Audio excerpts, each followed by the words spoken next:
மலைப்பகுதி சூழ்ந்த அழகிய கிராமம். பசுமை நிறைந்த மலைகள், பறவைகளின் கீதம், காற்றின் மெல்லிய ஓசைகள், இவை அனைத்தும் சேர்ந்து கிராமத்தின் அமைதியை சொல்கின்றன. அங்கே வீரன் என்ற போர்வீரன். அவன் தைரியம் மற்றும் வீரம் கிராமத்தில் அனைவருக்கும் உதாரணமாக இருந்தது. ஒருநாள் மாலை, சூரியன் மலைகள் பின்னால் மறைந்து கொண்டிருந்த சமயம், திடீரென ஒரு காட்டு மிருகத்தின் கர்ஜனை காற்றில் ஒலிக்கத் தொடங்கியது.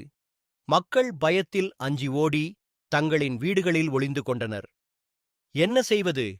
மிருகம் கிராமத்தை அழித்துவிடும் என்று ஒருவருடன் ஒருவர் பேசிக் கொண்டனர். வீரன் அதனை கேட்டபோது தன்னுடைய வாளை எடுத்து, நான் இருக்கையில் உங்கள் யாருக்கும் எதுவும் ஆகாது என்று உறுதியுடன் சொன்னான்.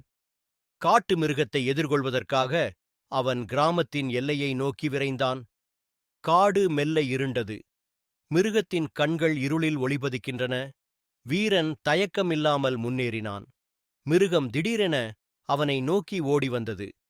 இருவருக்கிடையில் வெகுநேரம் கடுமையான போராட்டம் நடந்தது. மிருகம் கோபத்துடன் கர்ஜிக்க, வீரன் தன்னுடைய வாளால் அதனை எதிர்த்து நின்றான். நேரத்திற்குப் பிறகு வாளின் ஒரு உற்சாகமான அடியில் மிருகம் நிலத்தில் விழுந்தது. கிராமத்தின் எல்லையில் நிற்கும் வீரனை பார்த்த மக்கள் ஓடிவந்து அவரை சுற்றி கொண்டனர். அவருக்கு மாலை அணிவித்து, நீ கிராமத்தின் காவலன் என்று குரல் கொடுத்தனர். அந்த நாள் முதல் வீரனின் தைரியம் மட்டுமின்றி அவன் வீரமும் கதைகளாக இன்றும் பேசப்படுகின்றன. வீரன் போன்ற ஒரு போர் வீரன் பிறக்க மனிதனின் வாழ்வில் பல தலைமுறைகளாக அழியாத ஒளியாக இருப்பார் என்ற மக்களின் வார்த்தைகள் காற்றில் ஒலிக்கின்றன. இது கிராமத்தில் போர் வீரன் என்ற பெயரை மேலும் பிரபலப்படுத்தியது.